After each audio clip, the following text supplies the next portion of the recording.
zvinoera zvinoshamisa zvinotyisa uye nezvinoda kufumurwa. Tine mukomana kanodaidzwa nekunzi Endi angari kushanda kana kuti angari kushanda nemukoma wake Pastor Sanyangore. Tiri kuti varoda kuona zviri kuitika endai pa Facebook page redu Resta FM munongoita like page iroro muona zvese zviri kuitika pamwe cheteka munokwanisa zvekare kuenda pa Facebook page rangu rakanzi Tilda Star FM. Just like the page mukwanisa kuti munge muchiona.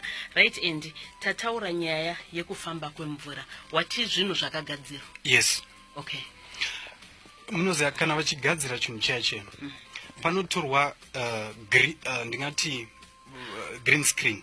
Alright, ndofunga pama details ka pamatogora uzopedza nguva, asi uri kutaura zvinhu zvakagadzirwa nemakombiyuta. Zvinhu zvakagadzirwa nemakombiyuta. Hapana zvinhu zvakadaro zvakaitika. Hapana, if kana ndiri kunyepa then God has to judge me. Alright, chimwe chakaitika chi? Chimwe chinhu chakaitika ndechekuti ishu yekunzi vanhu vaurayiwa vakamutswa. That was not true. Right, chi chakaitika vakaurayiwa kupi? Pataipindira kumbari.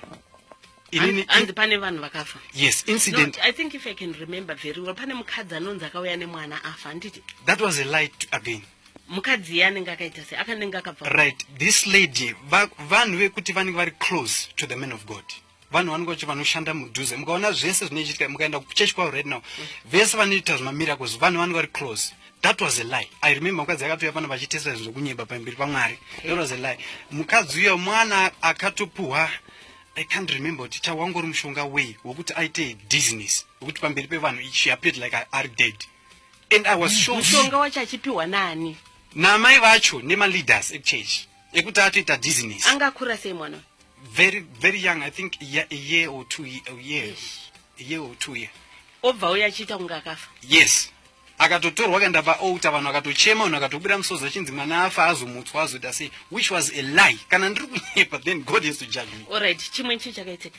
Chimwe chakaitika ndo issue yenzi kuBethsaida kwawanikwa ngirozi dzikadidi. It was all crafted.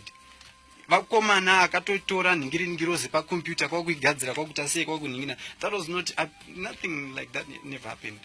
Alright, konya yemvura yemasweji. Mvura yemasweji hakuna futi zvakadaro zvakaitika. What happened pamvura yemasweji? Ibhaketi rakatobva kumba riri mota kumashure. Ndobva taenda kwatainzi kune stand isina kubvira zobuda futi. Tichisvika ipapo vakomana ndobva vachera mvura yesweji. Time yacho they shifted mvura ndobva vaunza mvura inga yakachena. Okuswapa. Kuya kune vanhu. Yanga ine masweji ndobva yaiswa kuside. And then he begged to pray kuti Mwari azodidi. After that ndobva ati Mwari achinja mvura. But some of these people, they actually called me, don't play with our minds. Because it never happened. It was pure water.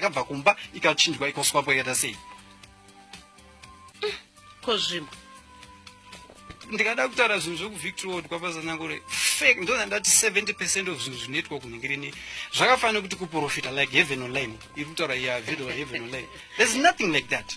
There is nothing like heaven online. Phone yacho ikwatoitera video yacho right now panonzi heaven online. This is the phone yacho ishande pa. This phone yaishanda ndakaisa back cover yephone yange it was a back cover ngarapo.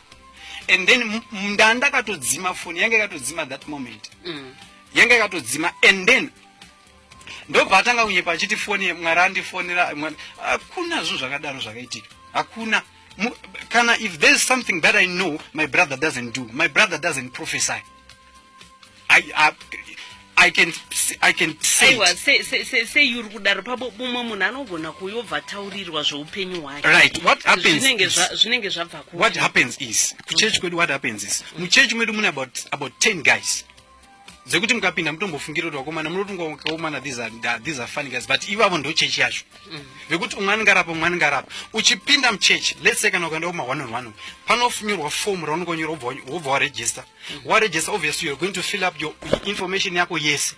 Kana wafila information yako yese iyoyo maforms iwayo they go kuseri kuna pastor vokrema maforms iwayo, and then when he comes he start picking. Uritaura kuti muri ari intelligent zvokuti nekuwanda kunenge kwakaita mafomu omakrema.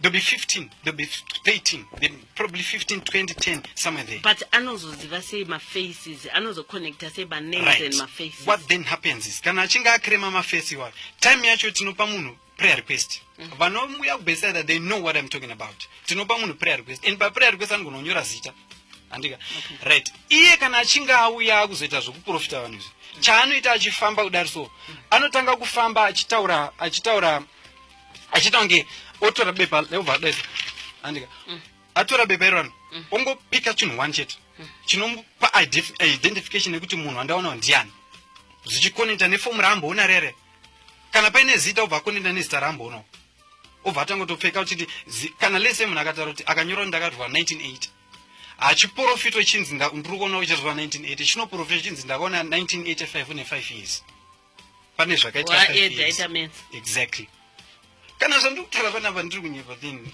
ndiri kudzokorodza mwari ngaanditonge okay right ko zvimwe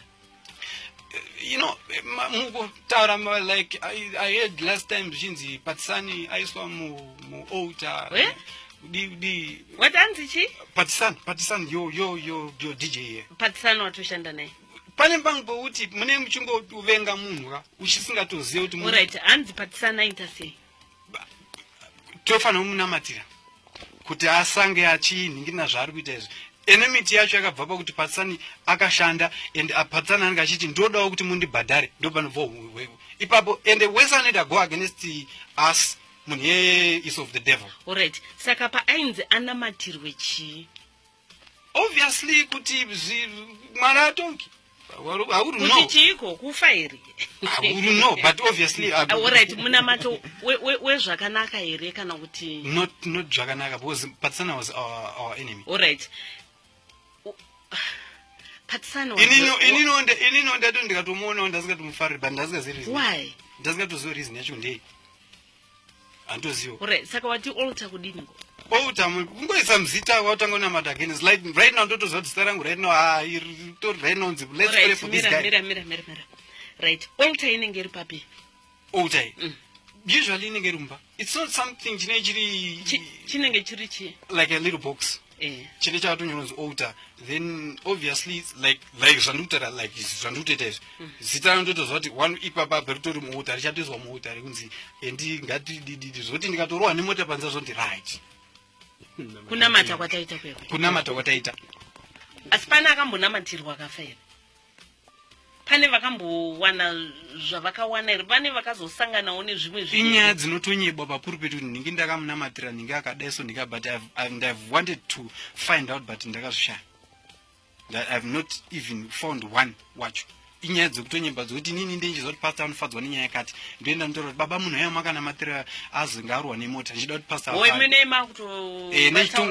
but zvokwafadza but zvesina kumvera zvaitika ndeida kuti oni baba wanditi ndiri muna right okay ko zvimwe ndozana ndikada kutanga kutaura nyaya dzemukoma wangu panapa tinosvika 3 weeks tichitaura tinosvika 3 weeks like zvandiri kutaura zvekuti heaven online yandiri kutaura iri kunzi heaven online mukoma wangu haaprofite hazizi secret hakuzi kumuvenga hakuzi chii haaprofita chaanogona kuparidza izvi ndoziva but zvokuprofita izvi kunyepa haaprofite chinhu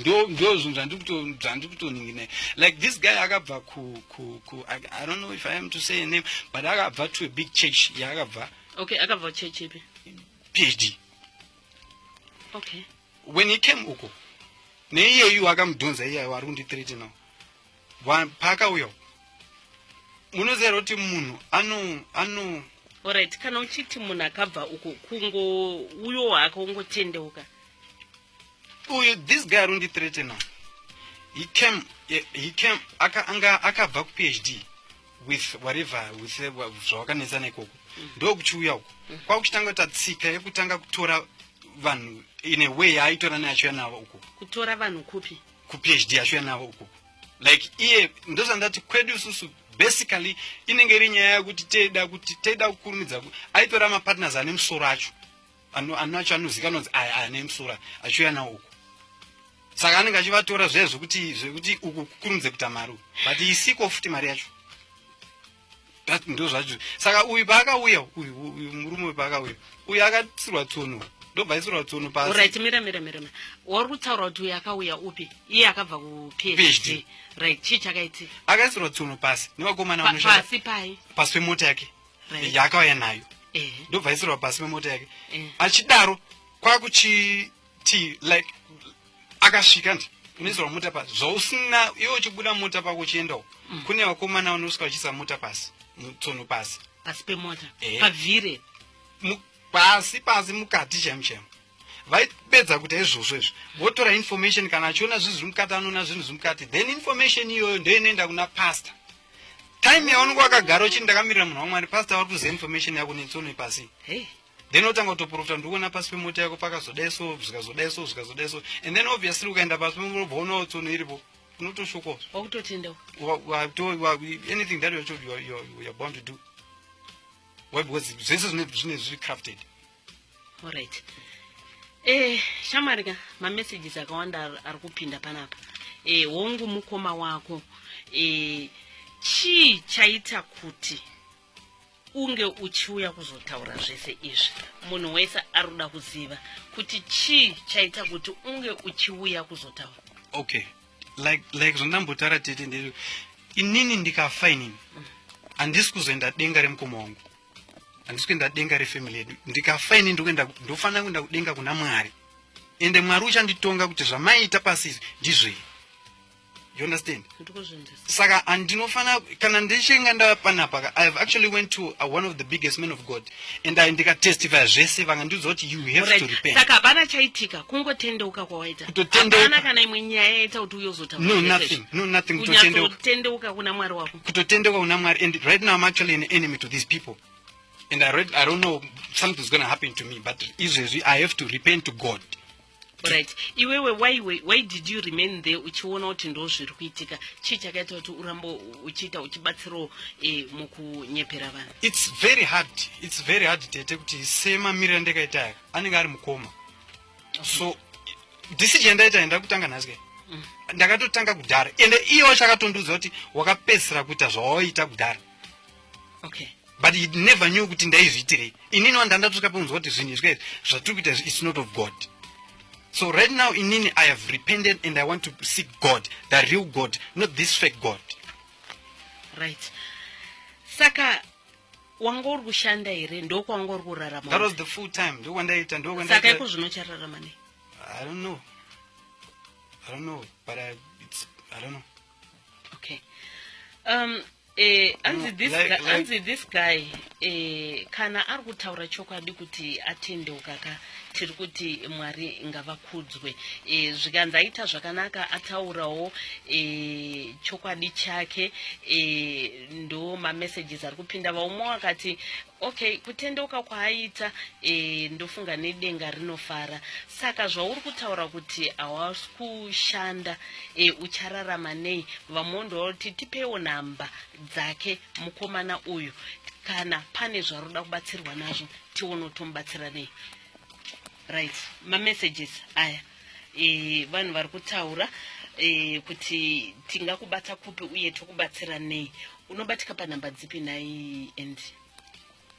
Namba ndo dzandinosenzesa ndo dzadzitori dzeprayer line dzimwe dzataitonyepera vanhu idzodzi kuti ndototi munhu akandifonera ndototaura namba idzodzi ndoinisa information kuna pastor but anyone who want to maybe to help me is 0778 157 976 0778 157 976. All right. Vateereri muchadiregerera nekuda kwenguva yedu kachakwanisa kuti tinge tichiendera mberi ndofunga svondo rinouya pane vamwewo vari kupinda ukereke uku vari kutaura kuti aiwa tiri kuda kuuyawo kuzotsinira zviri kutaurwa nemukomana uyu ndisuwo taishandawo naye tichiita zvese zviri kutaurwa izvi hakusi kunyepa kana Mwari vachinge vatitendera ndofunga svondo rinouya tichakwanisa kuti tinge tichizoitawo part 2 yevamwewo vakati kuti vari kutaurawo vari kubva ukereke uku Aron nyama yaro nyaya tinayo maHmetro mangwana ichokwadi zvine zvakamira sei ndaona kuti panapa inguva pfupi yaataura but zvose zvakavanzika tichazvibudisa mangwana muHmetro zvokuti vachawana mukana wokuritenga vachakwanisa kuverenga nyaya idzodzo madetails ese akakwana ichokwadi. Okay, dzimwe nyaya dzatinadzo Metro dzimwe kuva vanoverenga sports tinangoti mawarriors captain avapo saka ngavamuone mangwana uye kuti sei asarudzwa kuti iye ave captain wemawarriors. Uye tine nyaya yaStana. Stana anodurira pachena pamusoro pezvinofungwawo namai vake pamusoro pemacontroversies anoita iri mumangwana iyoyo. Uye pane kamwe kamessage kari kungotendera pamasocial media pasocial network kari kezveneso kugweru inhema dziripo ipapo saka chokwadi chacho tachiwana. Alright. Ngachiwanikwa mmoja. Okay, saka Metro mangwana. Sure. Rinenge rakagokuchira. Muonika. Nditinovimba kuti next week tichange tiri tese zvakare tichipedzisa nyaya idzi sezvo dziri kunzi dzakawandisa fairi racho rakaribesa. Tinourombo kuti wanonoka kusvika asi nekusvikira kwawaita izvozvo tinotenda nekuya kwawaita. Okay. Tinotenda tokuona next week.